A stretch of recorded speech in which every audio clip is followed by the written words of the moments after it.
नमस्कार दोस्तों। इलेक्ट्रिकल का कोई भी एग्जाम दीजिए, सभी ट्रेड के लिए इंपोर्टेंट सेशन होने वाला है, क्योंकि एक और सेट लेकर आ गए हैं इलेक्ट्रिकल के लिए। तो ध्यान से पढ़िएगा, जितना क्वेश्चन एकदम टॉप का क्वेश्चन है, ध्यान से पढ़िएगा और समझिएगा। चलिए पहला क्वेश्चन टेक्निकल का, चाहे एएलपी का एग्जाम हो, पीजीसीएल का एग्जाम हो, चाहे जेई का हो, चाहे टीजी2 का हो, बीएसपीसीएल का हो, एमपी लाइन अटेंडेंट का हो, सभी के लिए इंपोर्टेंट क्वेश्चन होने वाला है, क्योंकि सिलेबस लगभग सबका टेक्निकल इलेक्ट्रिशियन का सेम होता है। तो ध्यान से पढ़ा जाए, एक आध दो अध्याय बस होता है इधर उधर, नहीं तो सिलेबस सब सेम होता है।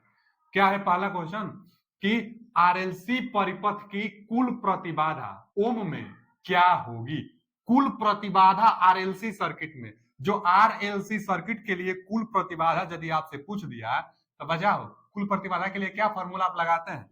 टोटल प्रतिबाधा के लिए फॉर्मूला जेड से डिनोट करते हैं टोटल प्रतिबाधा को, और टोटल प्रतिबाधा का जो फॉर्मूला निकल कर आता है R square plus XL minus XC का होल वर्ग। यहाँ जो ज्यादा रहेगा बस अंतर ही लेना है हम लोगों को, एक्सएल और एक्ससी में जो डिफरेंस होगा। एक्सएल इंडक्टिव, जो इंडक्टर के कारण रेजिस्टेंस बनता है, इंडक्टिव रिएक्टेंस, जो कैपेसिटर के कारण रेजिस्टेंस बनता है तो कैपेसिटिव रिएक्टेंस कहते हैं, या तो रजिस्टर है, इसीलिए आरएलसी सर्किट भी कहा जाता है। और आरएलसी सर्किट का टोटल प्रतिरोध, टोटल प्रतिबाधा निकालने के लिए यह फॉर्मूला है। यही आपसे पूछा भी है, ओम में पूछा है, ओम में निकल कर भी आएगा। अगर यहाँ सबका मान ओम में रखेंगे तो रिजल्ट जो आएगा ओम में आएगा। अच्छा जी, आरएलसी परिपथ के कुल प्रतिबाधा क्या होगा जब परिपथ का प्रतिरोध 12 ओम हो, आर का मान तो दे दिया 12 ओम हो, परिपथ का धारिता प्रतिघात यानी एक्सी का मान दे दिया 3, एक्सी का मान 3 ओम, ओमे में दिया है, ठीक है।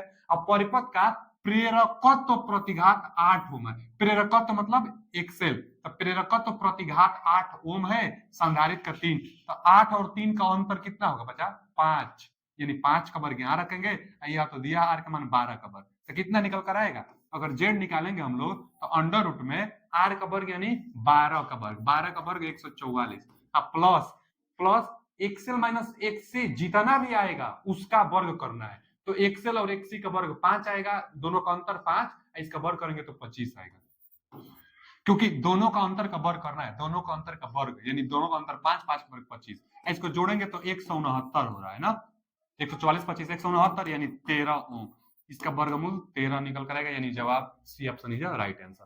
तो टोटल प्रतिबाधा 13 ओम होगा, C option is right answer. अगला क्वेश्चन क्या है, 1000 आरपीएम पर चलने वाले शंट जनरेटर में 100 वोल्ट ईएमएफ उत्पन्न होता है।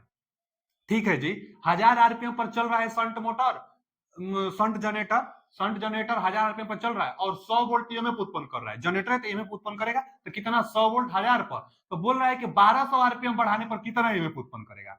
हम बताते हैं बार बार कि जो जो इंड्यूज ईएमएफ होता है, जो जनरेटेड ईएमएफ होता है, फाई और एन पर निर्भर करता है। अच्छा, ये कहां से फॉर्मूला आता है बचा, ई जी जो जनरेटेड ईएमएफ होता है एक फॉर्मूला आता है फाई जेड एन पी बटा में 60 ए, तो generated EMF, induce EMF phi और एन पर निर्भर करता है। जेड तो कंडक्टर की संख्या, पी पोलो की संख्या, कांस्टेंट होता है, तो किस पर निर्भर करेगा, फाई और एन पर, तो फाई एन पर ईबी बैक ईएमएफ मोटर में और जनरेटर में इंड्यूज ईएमएफ होता है, तो इस पर निर्भर करता है।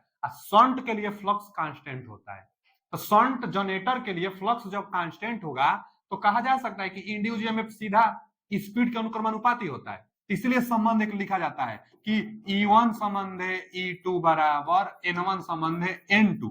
यहाँ फाई1 फाई2 करते हैं, लेकिन शंट है ना, तो शंट में कांस्टेंट होता है, जब कांस्टेंट होगा तो लिखेंगे नहीं हम लोग। अच्छा जी, तो E1 का मान दिया है कि 1000, N1 का मान दिया ना, 1000 आरपीएम पर चलने वाले शंट जनरेटर 100 वोल्ट उत्पन्न करता है, यानी E1 100 वोल्ट उत्पन्न करता है।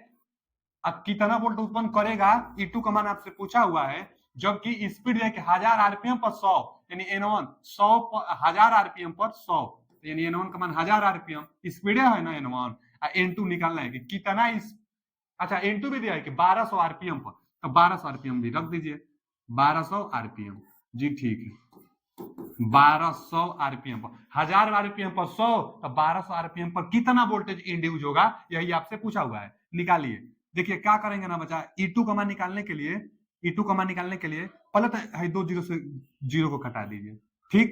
अब 12 का इसमें गुणा करिए, एक जीरो से ना एक जीरो को भी घटा दीजिए, अब 12 का करेंगे ना तो 120 E2 इधर आ जाएगा, यानी E2 का मान 120 तो आ रहा है, 120 voltage, 120 voltage, B option is right answer. एकदम आसान है, एकदम आसान है, फॉर्मूला आना चाहिए। बहुत बहुत बार सारा कुछ मान देता है, यहाँ से पूछ लेते हैं आपसे इजी का मान भी, नहीं तो संबंध पूछ लेगा, नहीं तो ये सवाल 1000 आरपीएम पर 100 वोल्ट है तो 1200 आरपीएम पर कितना, ये वाला फॉर्मूला लगाइए, जवाब बनाइए।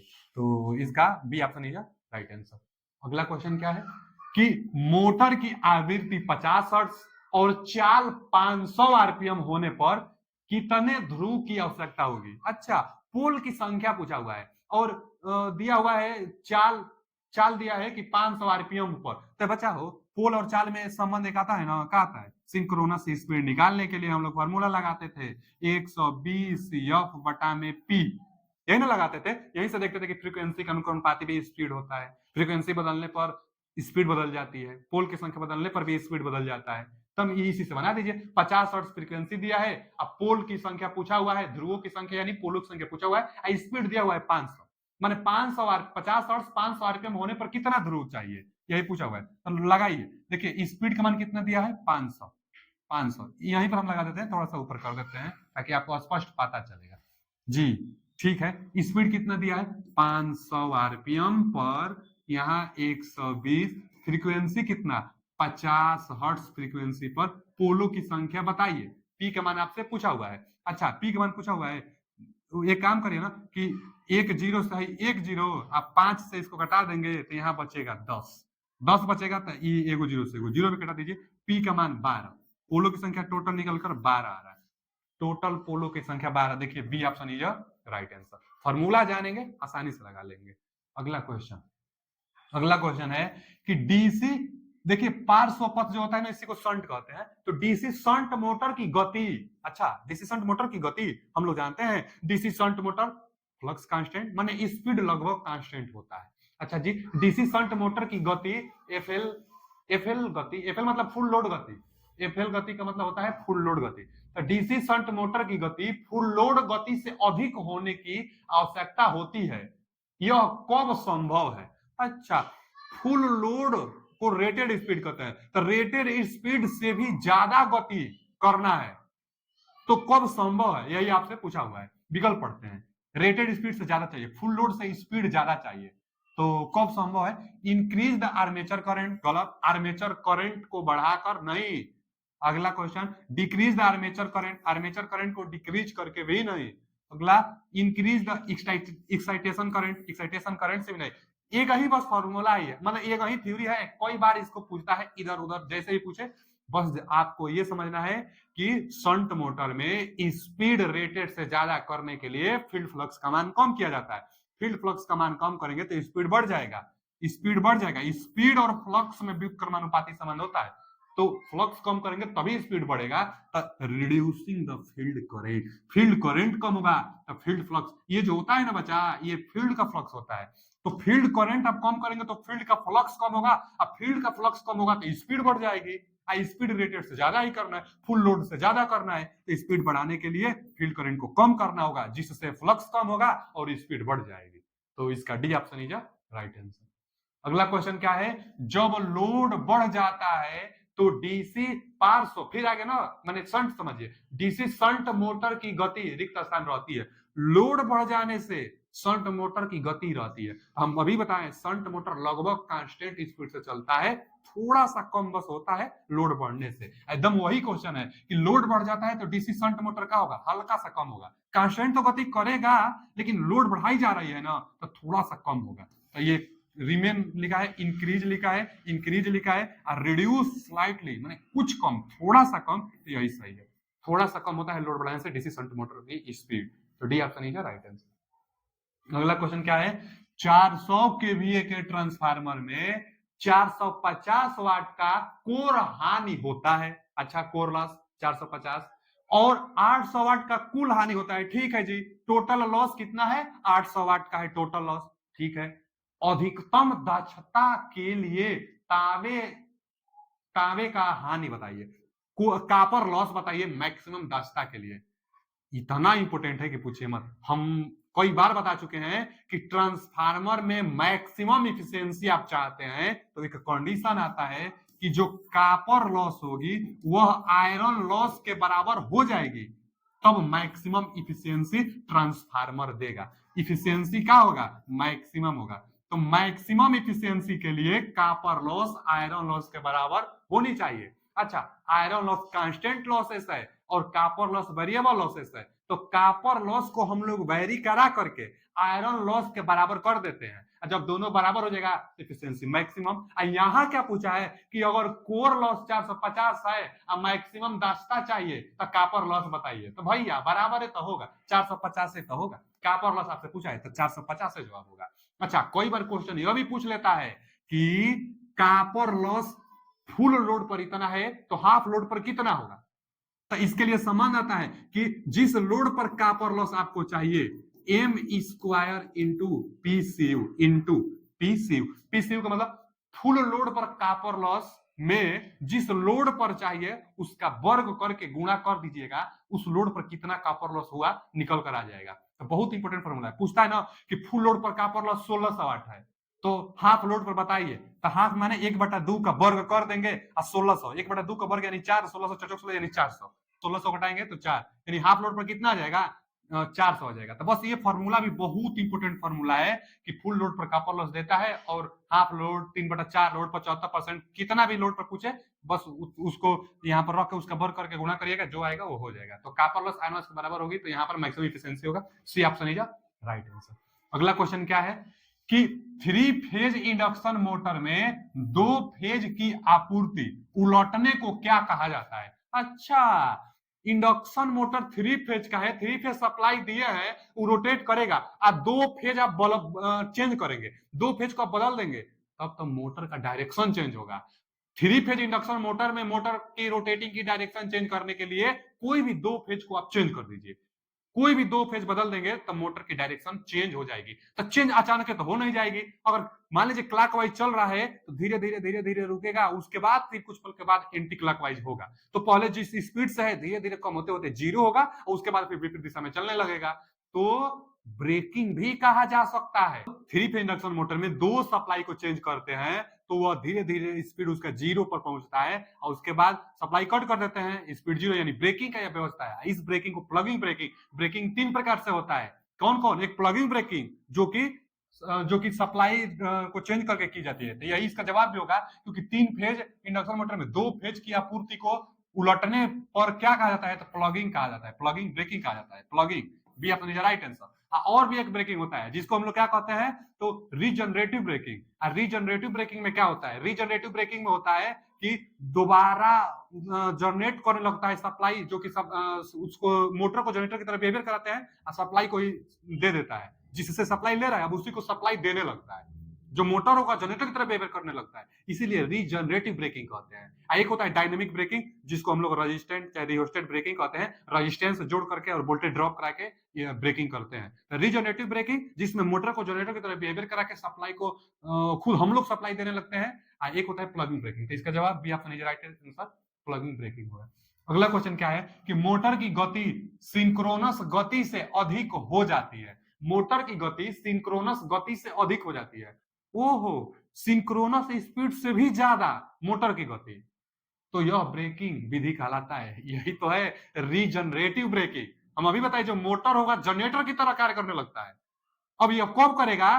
तो इंडक्शन मोटर में हम बताए थे ना कि सिंक्रोनस स्पीड से भी आगे जाएंगे आप, एक होता है ना, एक ग्राफ बनता है, इधर जाएंगे ना, देखिए अब यहाँ पर स्लिप का मान 0 होता है, यहाँ पर स्लिप का मान 1 होता है। 1 से जा जाएंगे तो ब्रेकिंग होता है, और जीरो से भी अगर स्लिप का मान और कम, माने निगेटिव में स्लिप, इसको जनरेटिंग कहते हैं। इधर 1 से ज्यादा तो ब्रेकिंग कहते हैं। तो जनरेटिंग स्लिप का मान निगेटिव में आने लगता है।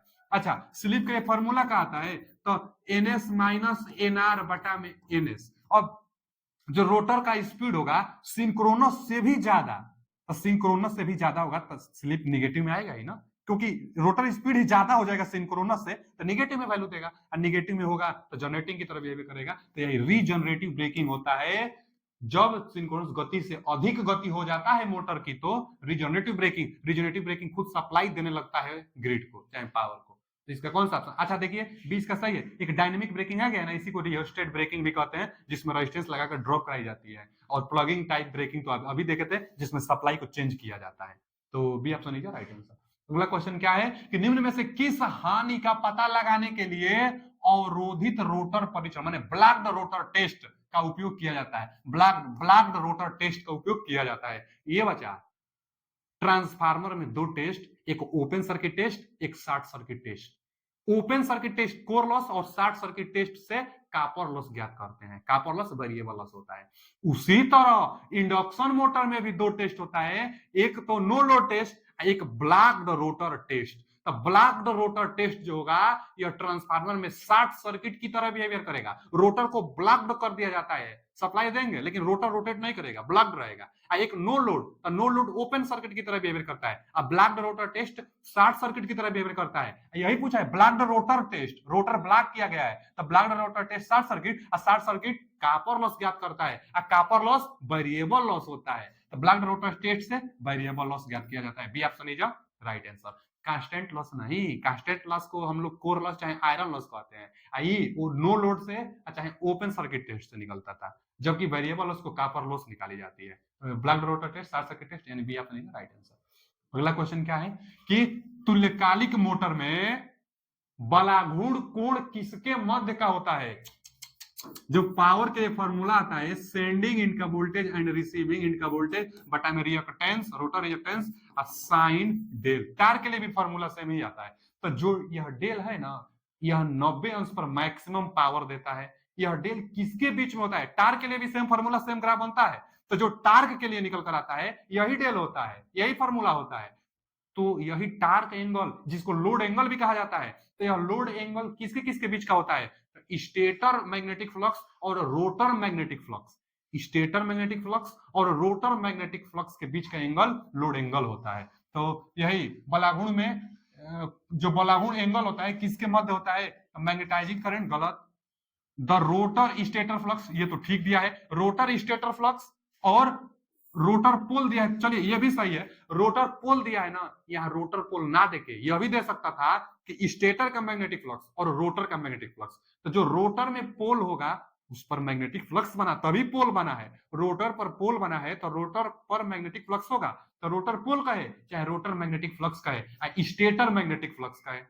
दिया है ना रोटेटिंग स्टेटर फ्लक्स। तो स्टेटर का फ्लक्स और रोटर का फ्लक्स के बीच का एंगल ही होता है लोड एंगल, चाहे डेल चाहे पावर एंगल। तो B option is right answer. अगला क्वेश्चन क्या है? तुल्यकालिक मोटर में फुल लोड स्लिप कितने प्रतिशत होता है? स्लिप के लिए फॉर्मूला अभी लिखे थे कि एनएस माइनस एनआर बटा में एनएस गुणे 100। परसेंटेज में चाहिए ना, इसलिए गुणे 100।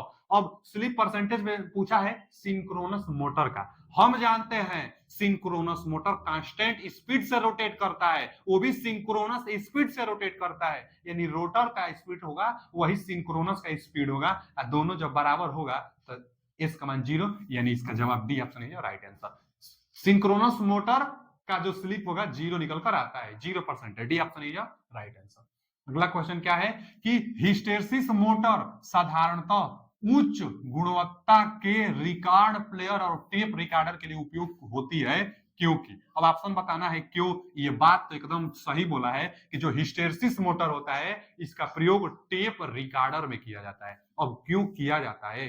तो जो हिस्टेरिसिस मोटर होता है हिस्टेरिसिस लॉसेस पर काम करता है। हिस्टेरिसिस लॉसेस बीएच कर्व बनता है, अब बीएच कर्व से हिस्टेरिसिस लॉसेस निकाली जाती है, हिस्टेरिसिस लॉसेस पर काम करता है ये हिस्टेरिसिस मोटर। हिस्टेरिसिस मोटर एक प्रकार का सिंगल फेज सिंक्रोनस मोटर होता है।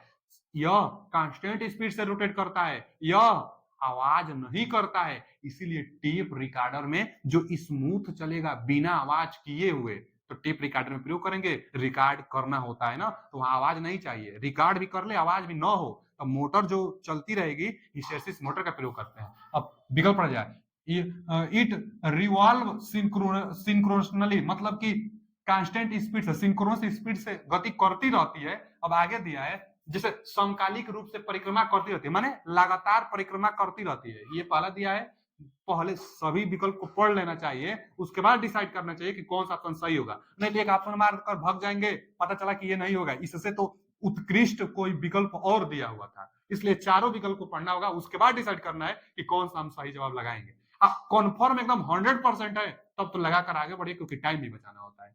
तो एक हम पढ़ लिए और स्पष्ट नहीं पता चला। और पढ़ते हैं, इसमें कोई भी चुंबकीय या यांत्रिक कंपन नहीं होता है, मैकेनिकल वाइब्रेशन भी नहीं होता है। तो थोड़ा सा होता है मैकेनिकल वाइब्रेशन, बहुत ज्यादा नहीं होता है। चलिए आगे पढ़ते हैं। इसे सहजता से बहुत ही छोटे आकारों में बनाया जा सकता है। तो हिस्टेरेसिस मोटर छोटा आकार का होता है, ये भी बात सही है, ये भी बात सही है, ये भी बात सही है। और पढ़ते हैं, यह शैथिल्य वाला गुण उत्पन्न करती है जो कि आयाम और फेज दोनों में बहुत ही स्थिर होता है। ये एकदम सही होगा।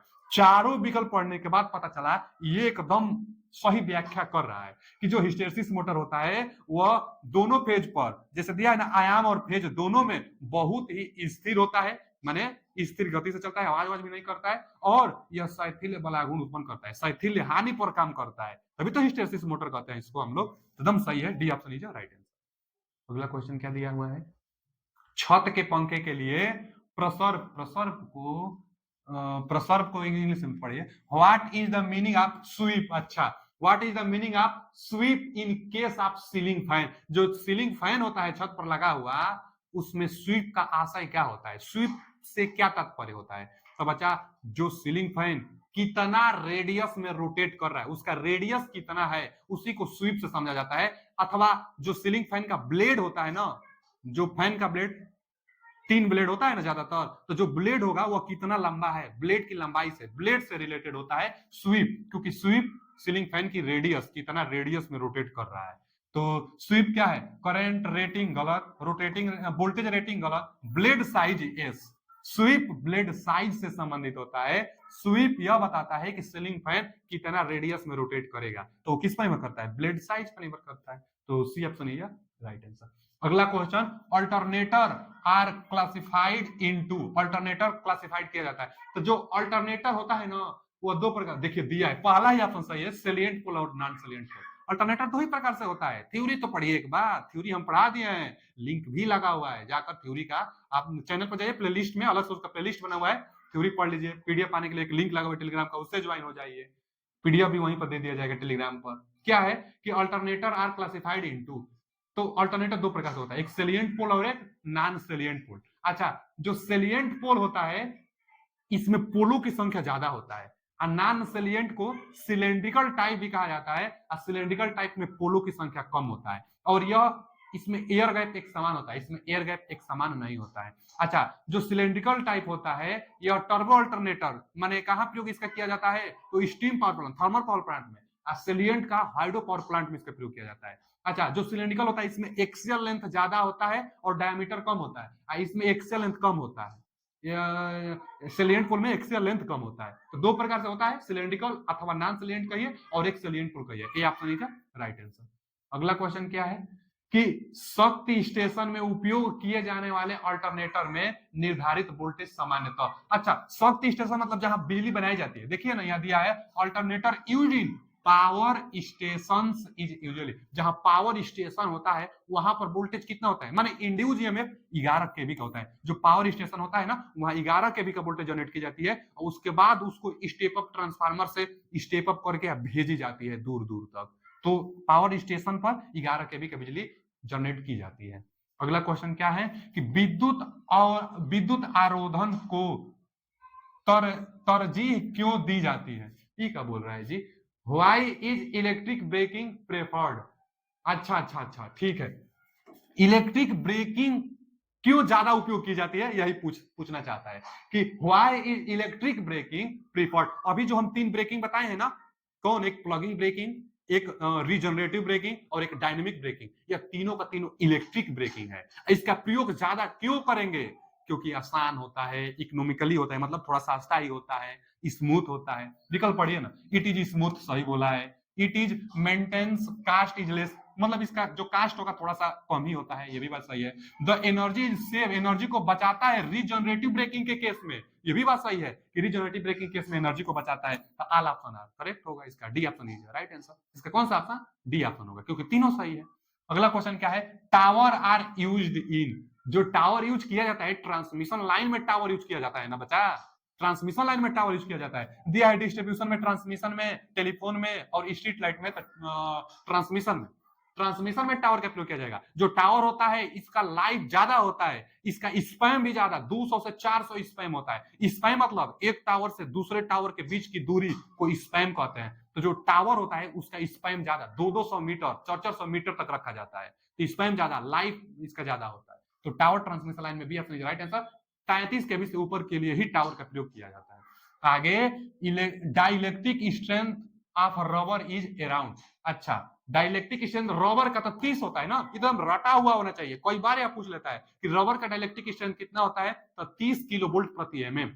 30 किलो वोल्ट प्रति mm, C option is right answer. 30 kilo volt प्रति एमएम, 1 एमएम में 30 किलो वोल्ट, 1 एमएम डिस्टेंस पर 30 केवी तक वोल्टेज को सहन कर सकता है रबर। रबर जो होता है, रबर जो होता है, रबर एक तो नॉर्मली रबर बोला जाता है, उसके बाद एक पीवीसी होता है, उसके बाद एक मतलब क्रॉस लिंक पॉलीएथिलीन, XLPE भी होता है, रबर का टाइप है। इन सब का प्रयोग 1 केवी से कम केबल के लिए प्रयोग करते हैं। 1 केवी मतलब 1000 वोल्ट, 1000 वोल्ट से कम के लिए जो इंसुलेशन के रूप में प्रयोग करेंगे, रबर का, पीवीसी का और क्रॉस लिंक पॉलीएथिलीन के प्रयोग हम लोग करेंगे। 1 केवी से ज्यादा के लिए पेपर का प्रयोग किया जाता है, इंसुलेटेड पेपर भी आता है, तो पेपर का प्रयोग करेंगे। हाई वोल्टेज के लिए 1000 वोल्ट से ज्यादा के लिए, 1000 वोल्ट से कम के लिए इस रबर का डाइलेक्ट्रिक स्ट्रेंथ कितना होता है, तो सी होता है। तो इसका C option is right answer, 30 kV प्रति एमएम इसका सही जवाब है। अच्छा, अब यहाँ 1 एमएम में 30 केवी सहन कर सकता है, लेकिन ये कहां बता रहे हैं 1 केवी मतलब 1000 वोल्ट, तो 1000 वोल्ट तक केबल के लिए रबर, पीवीसी और क्रॉस लिंक पॉलीएथिलीन का प्रयोग करेंगे। जो इंसुलेशन होता है ना, सबसे ऊपर इंसुलेशन, तो इंसुलेशन प्रयोग करेंगे। जैसे घरों में भी वायर लगा होता है, तो घरों में जो वायर होता है, वायर के ऊपर इंसुलेशन होता है, तो वह इंसुलेशन कौन सा, वो रबर होता है, पीवीसी होता है, और नहीं तो क्रॉस लिंक पॉलीएथिलीन। अब कितना रेटिंग का है, तो इन सबका प्रयोग 1000 वोल्ट से कम के लिए इसका प्रयोग करेंगे, 1000 वोल्ट से ज्यादा के लिए पेपर इंसुलेशन का प्रयोग करेंगे। ये तो डाइलेक्ट्रिक स्ट्रेंथ है, जो रबर की शक्ति है, डाइलेक्ट्रिक स्ट्रेंथ है कि 30 केवी प्रति एमएम तक होता है इसका। तो C option is right answer. अगला क्वेश्चन क्या है कि पिन विद्युत रोधी माने पिन टाइप इंसुलेटर का आमतौर पर लगभग कितने वोल्टेज तक के लिए, तो 33। A option is right answer. Pin type insulator का प्रयोग 33 केवी तक वोल्टेज के लिए करते हैं। पिन टाइप इंसुलेटर 33 केवी तक। अगला क्वेश्चन क्या है कि निम्नलिखित में से किस उपकरण में धारा रेटिंग आवश्यक नहीं है। धारा रेटिंग आवश्यक नहीं है, तो सर्किट ब्रेकर तो धारा पर डिपेंड करेगी, रिले भी करेगी, आइसोलेटर नहीं करेगी क्योंकि नो लोड पर किया जाता है, और सर्किट ब्रेकर स्विच। तो इसका C option right answer. Isolator no load पर ऑपरेट किया जाता है, इसलिए धारा रेटिंग पर निर्भर नहीं करता है आइसोलेटर, इसका प्रयोग नो लोड पर करेंगे। बाकी